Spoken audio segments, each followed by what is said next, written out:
Good afternoon. Thank you for having me today, and thank you all for being here. So obviously today's theme is about the exciting developments that are going on in Australia towards legislation of mitochondrial donation. And I will discuss the reproductive options for mtDNA disease in a broader context today, as mitochondrial donation is part of a larger range of options, as we have already heard. And I will only address options resulting in biologically owned children, although egg donation and adoption could be options as well. So this is again the principle of heteroplasmy, the mixture of the faulty and normal mtDNA, which is often seen in mitochondrial diseases.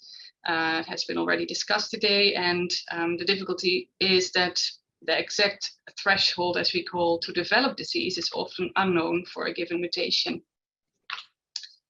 And here's the bottleneck that Professor Carolyn Su referred to, whereby the number of mitochondria that are passed on from the mother to the child is greatly reduced. And these few mtDNA molecules become the founders of the mitochondrial population in the child. And this is why a carrier female can have offspring with a wide variety of mutation load, from sometimes 0% up until very high. So now getting to options to prevent transmission of mtDNA disease. A prenatal diagnosis means testing of the unborn baby during pregnancy. And this is technically possible for mtDNA mutations, but it is a bit problematic due to some limitations. And the first is related to the comparability of the mutation level in the prenatal sample, the test sample, and the baby. So with CVS, chorionic villus sampling, a small sample is taken from the placenta at about 12 weeks pregnancy. However, variation in the mutation level has been shown within the placenta. Not so much when mutation load is very high or very low, but particularly when mutation load is somewhere in between. And as a consequence, there can be significant variation between the placenta and the baby. The mean mutation load of the whole placenta is comparable to the baby, but with a CVS, only a small sample of the placenta is taken. An amniotic fluid sample, on the other hand, which is taken from about 16 weeks pregnancy, has similar mutation load as the baby, irrespective of the mutation level. So in all, for a single test, a single prenatal test, amniocentesis is mostly preferred.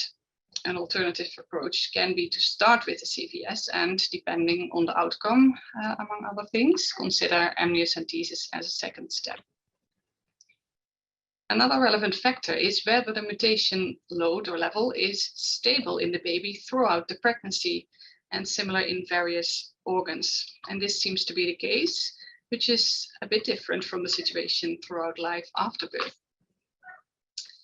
However, even though amniocentesis seems to reflect the baby's mutation load well, the often poor correlation between the mutation load and disease remains a major issue, because it will often be difficult to know whether a particular test result means the baby will be healthy or sick. And that, of course, can result in difficult dilemmas around pregnancy termination. That said, there are situations where prenatal diagnosis is a good option. For example, for single mtDNA deletions, that's a piece missing from the mitochondrial DNA, for point mutation carriers with very low mutation loads, for mutations that tend to skew to the very low or very high mutation loads, and for de novo mutations. And de novo means that the mutation has occurred in a child for the first time and the mother is not a carrier. It can never fully be proven that the mutation occurred newly in the child, as the mutation can be present in the mother in tissues that were not tested, including the eggs, or mutation load can be too low to detect. However, in this study, we established that if the mutation is not found in the mother, the chance of having another child with the disease is indeed low, about 4%, and likely lower if the mother is more thoroughly assessed. Another relevant observation was that actually about 25% of mtDNA mutations are de novo, and probably a higher proportion in the subgroup of children.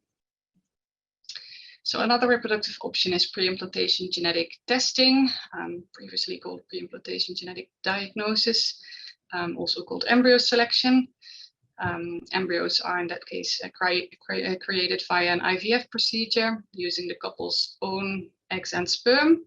And when the embryo is a few cells, a cell can be taken away and tested for the mutation. In this way, a pregnancy termination can be circumvented. The aim is to place a hopefully healthy embryo in the womb with the mutation load below the disease threshold. However, uncertainties concerning this threshold make it difficult to develop uniform guidelines. So in the Netherlands, where I used to work, one cell is taken from a 3 days old embryo, and specific thresholds are applied for 2 frequent mtDNA mutations and an 18% threshold for most other mutations. And this 18% threshold is based on this study from my Dutch colleagues, showing a 95% or higher chance of being unaffected when the mutation level is 18% or less. And this offers a solution for the difficulties in establishing a specific PGT threshold for individual mtDNA mutations. And it means that PGT can be offered for any heteroplasmic mutation. I am aware of about 88 PGT cycles performed in 52 mtDNA mutation carriers worldwide in 6 different countries, including Australia. There are certainly more, and I know that there are, in fact, a few more done in, for example, Australia, but I don't have the exact numbers. So for PGT to be successful, there are 3 main requirements. The first is that the mtDNA mutation load has to be comparable between the individual cells of an embryo, so that testing one cell gives reliable information about the whole embryo. Secondly, a female carrier has to produce embryos with mutation load below that threshold. And thirdly, the mutation load detected in the embryo must be predictive for the mutation load in the subsequent child. Regarding the first item, we published our first Dutch experience in 4 carriers in 2013, where we tested all cells of embryos that were not transferred to the womb. And we found that the mutation load in one cell generally represents the whole embryo, although variation was seen in about 11% of embryos, and mostly due to one outlier. Therefore, at the time, we kept testing 2 cells of the embryo, even though the removal of 2 cells decreases the pregnancy chances compared to the removal of 1 cell. And this illustrates the difficult balance between a safe and correct diagnosis on the one hand, and optimal pregnancy chances on the other. All the 4 carriers produced embryos with mutation loads below the transfer threshold. Various reports from other countries, including this one from Australia, were similar. Then once we had done PGT in more female carriers, we looked at it again, and we found that the chance that 1 cell did not adequately represent the whole embryo was only 0.34%. So we then switched to taking only 1 cell from the embryo. And again, in this data set, each carrier produced embryos below the threshold. So then what about PGT in a day 5 to 6 embryo instead of at day 3? This has become the standard in general PGT practice, partly because of better pregnancy rates. Multiple cells are taken, and for mtDNA mutations, one could think, therefore, there is a lower risk of missing potential differences in mutation load levels between cells. However, the opposite may in fact be true. I won't go into the details of the biological processes today, but a larger mutation load variation is expected between individual cells of a blastocyst, so on day 5 or 6, compared to the day 3 embryo. And this was indeed demonstrated in mice. So then the next requirement for PGT, does the biopsy result represent a mutation load in the child? I know of 15 babies born after PGT for mtDNA mutations. And this chart shows the comparison between results in the day 3 embryos and the babies that were born, showing a good correlation. So where there are 2 blue bars, the 2 embryos were placed in the womb, but all resulted in single pregnancies. So the orange result in a baby reflects one of the embryos. And these are the results of the 2 babies born after trophectoderm biopsy. For the first one, there's quite a difference between the embryo result here and part of the analysis in the child. The analysis have been done at different labs, and so far it hasn't been clarified what may have been the explanation for these differences. In all, until more data are available, day 3 PGT rather than day 5 to 6 biopsy for mtDNA mutations is advised.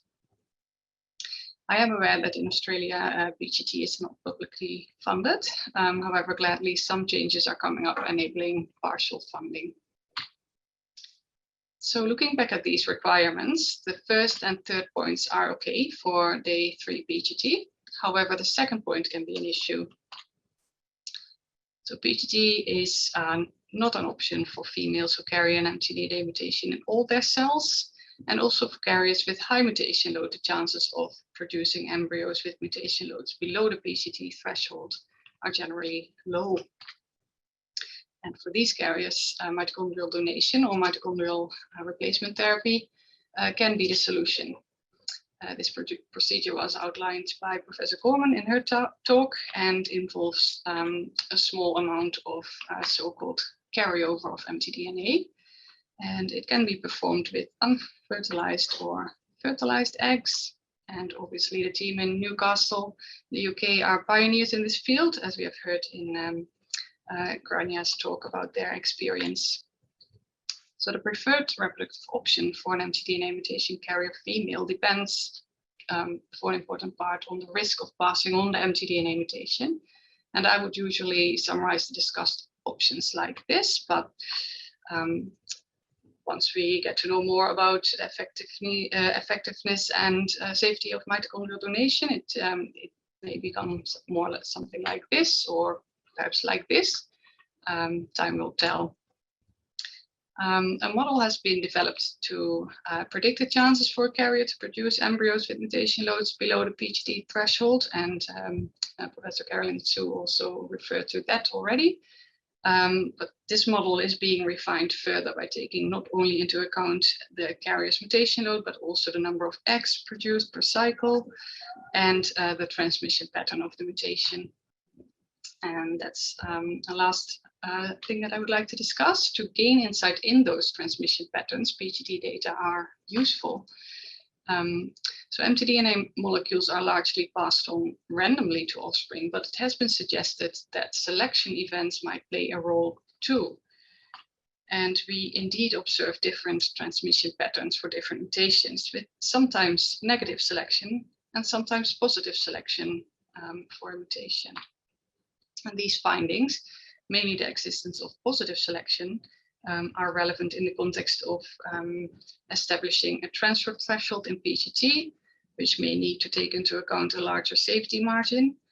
And in mitochondrial donation, if such a mutation is carried over, mutation load may increase over time. Take-home messages are that reproductive options are available for many mtDNA mutation carriers, and probably becoming available for all, hopefully, given the current developments regarding mitochondrial donation. And the option most suitable for a couple needs to be assessed on a case-by-case basis, and relevant in this context is that mutation-specific transmission patterns have been observed, including selection events. Thank you very much.